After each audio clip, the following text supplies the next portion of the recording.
Hello friends, good morning. कसे आहात? मस्त ना? आय होप तुम्ही मस्त आणि ज़बरदस्त असताल. मी पल्लवी ऑफिशियल या यूट्यूब चॅनलमध्ये तुम्हा सगळ्यांचं पुन्हा एकदा मनापासून स्वागत करते. आता वाजलेले आहेत सकाळचे 5, म्हणजे अजून 5 नाही वाजलेले आहेत आणि इथं आम्ही फ्रेश वगैरे झालेलो आहोत. तसं की तुम्हाला माहीतच आहे की आपण सध्या नाशिकमध्ये त्र्यंबकेश्वरमध्ये आहोत.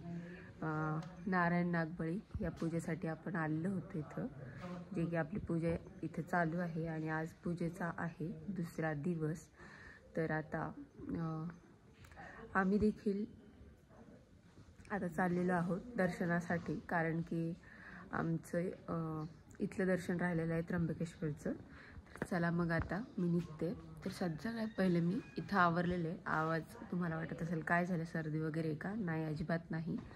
सकाळी सकाळी थोडासा आवाज असाच येतो, त्यामुळं ॲडजस्ट करा. आणि ही आहे माझी रूम. तर थंडी तर आता नाही वाटत आहे मला. माहीला माहीत नाही थंडी वाजते का काय. तर मी तुम्हाला जसं की दाखवलं होतं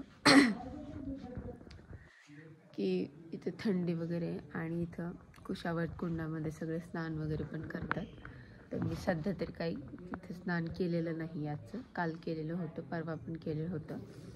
आणि आता मी सध्या रूमवरच आंघोळ वगैरे केलेली आहे आणि तिथून मी आता निघणार आणि मंदिरात दर्शन वगैरे घेणार, कारण की एवढ्या सकाळी मला खूप जास्त म्हणजे थंडी वाजेल. तर मी तिथून निघल्याच्या नंतर आज आपण कुठल्याही वेळेला घेऊ शकतो, तरी पण आता मी जाणार तिथं कुंडामध्ये आणि पाय वगैरे धुणार, डोक्यांवरनं पाणी टाकणार तिथं.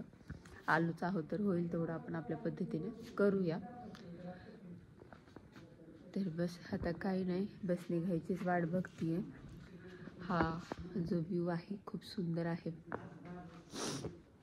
अरे बापरे, हे बघा तुम्ही. आम्ही आहे 3rd फ्लोअरला. थर्ड फ्लोअरलाच आहो आम्ही. आणि ते तिकडे ना स्टार्टिंगला गेट जवळ ना गायचा गोठा वगैरे बांधलेला आहे बघा. येताना जाताना गायचं दर्शन असते. छान आहे ओव्हरऑल. हा पॅलेसचा खूप जास्त, म्हणजे हा पॅलेसच आहे. मी तुम्हाला प्रयत्न म्हणजे दाखवेल तुम्हाला की खालून याचा लुक कसा दिसतो. ते छान ठिकाणी आपल्याला जागा भेटलेली आहे का. तुम्ही जर माझा हा ब्लॉग बघत असाल तर तुम्ही कुणी आलेला आहात का इथून? माझं तर पहिल्यांदाच अनुभव आहे नाशिकचा, आणि ठीक आहे, मला छान अनुभव आलेला आहे. थोडंसं मुलीमुळं म्हणजे माहीमुळं होते दगदग, कारण की आपण किती पण म्हटलं तरी घरी आणि इथे फरक पडतो. मुलांसाठी मात्र खरंच फरक पडतो. त्यांच्या खाण्यापिण्यामध्ये चेंजेस होतात, बदल होतो. आपण किती पण हे केलं तरी तेवढं मेंटेन होत नाही. घरी जेवढं देतो तेवढं असं हरकत नाही. चला, तर खरं सांगू का मंडळी, म्हणजे मी जास्त घरीच राहणारी आहे. खूप जास्त अशी बाहेर नसते, आणि बाहेर कुठं गेले तरी मी सकाळी जाणार आणि संध्याकाळी परत घरी येणार. थोडासा मला झोपायला प्रॉब्लेम होतो. माहीचं काही नाही, ती जिथं मी तिथं ती, असं तिचं काही नसतं की झोप येत नाही, त्रास देते, असं काही नाही आहे ना. त्या थोडीशी ती मोठी पण झालेली आहे, त्याच्यामुळे ती काही मला त्रास तसा देत नाही. पण मला स्पेशली पहिल्या दिवशी तर मला घराची खूप जास्त आठवण येत होती. आणि म्हणजे मी ओव्हरऑल दिवसभर किती पण फिरू शकते, पण रात्री मला घरच पाहिजे आणि घराची खूप जास्त आठवण येत होती. अक्षरशः माझ्या डोळ्यातनं पाणी पण येत होतं. थोडं तर जावं, पण म्हटलं ठीक आहे, कालची रात्र निघली, आता इथून पुढे पण निघेल. आजची रात्र आहे, उद्याचं तर काही नाहीच आहे आपल्याला, त्याच्यामुळं ठीक आहे.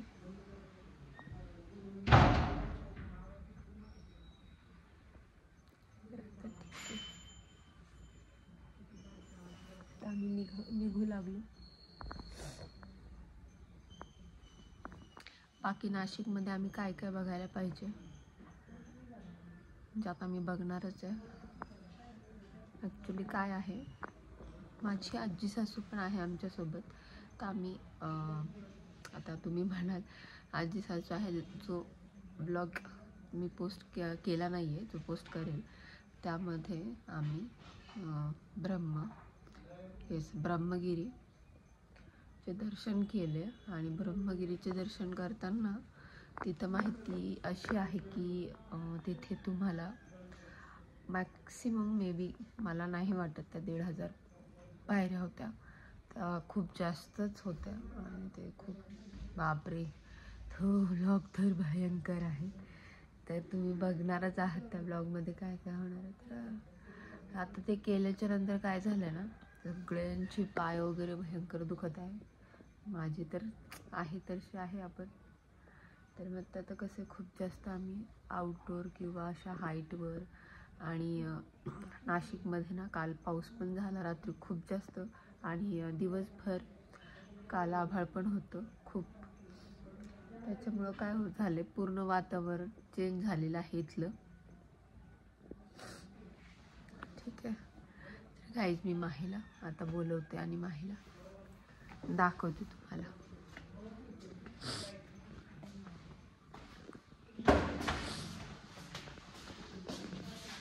माही इकडे ये.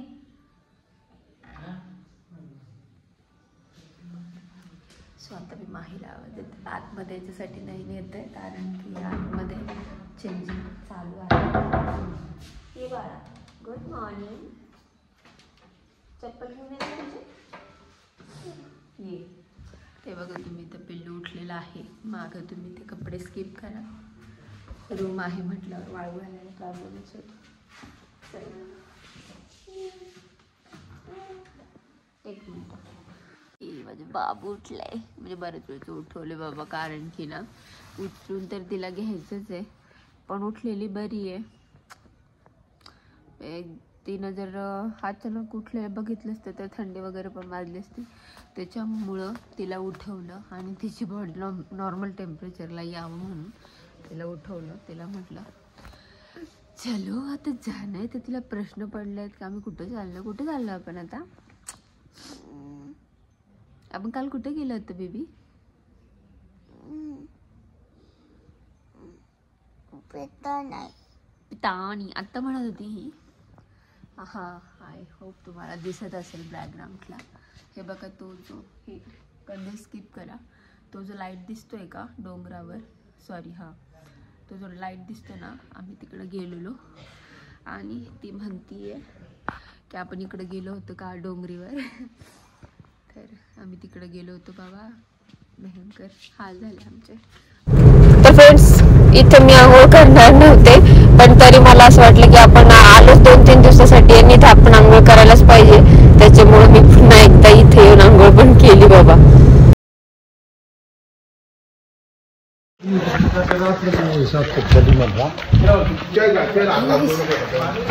आंघोळ वगैरे केलेली आहे. आता घरी जाते रूमवर, कारण की मी घरी केली होती आंघोळ. आता मी रूमवर जाते, चेंज करते.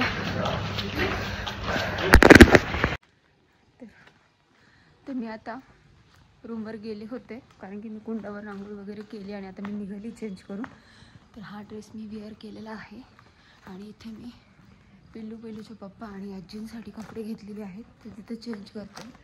मला तिथे जरा चेंज करायला प्रॉब्लेम होतो.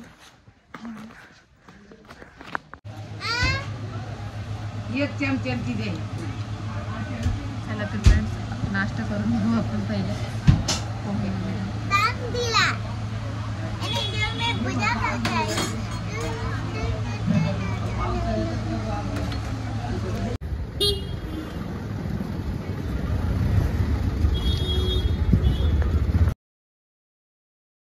तर मंडळी, इथं आम्ही काळाराम मंदिरामध्ये आलो होतो नाशिकच्या. आणि इथं आल्याच्या नंतर ना, इथं आतमध्ये जास्त व्हिडिओ शूटिंग फोटो वगैरे काढण्यास मनाई होते. त्यामुळं इथं आम्ही पूर्ण ब्लॉग नाही काढला. थोडंसं मिस्टरांनी शूट केला होता कारण की गर्दी पण खूप जास्त होती आणि मी पुढे होते. तर मिस्टरांनी जेवढं शूट केला तेवढं तुम्हाला दाखवण्याचा प्रयत्न केला आम्ही इथं. तर तुम्ही बघू शकता.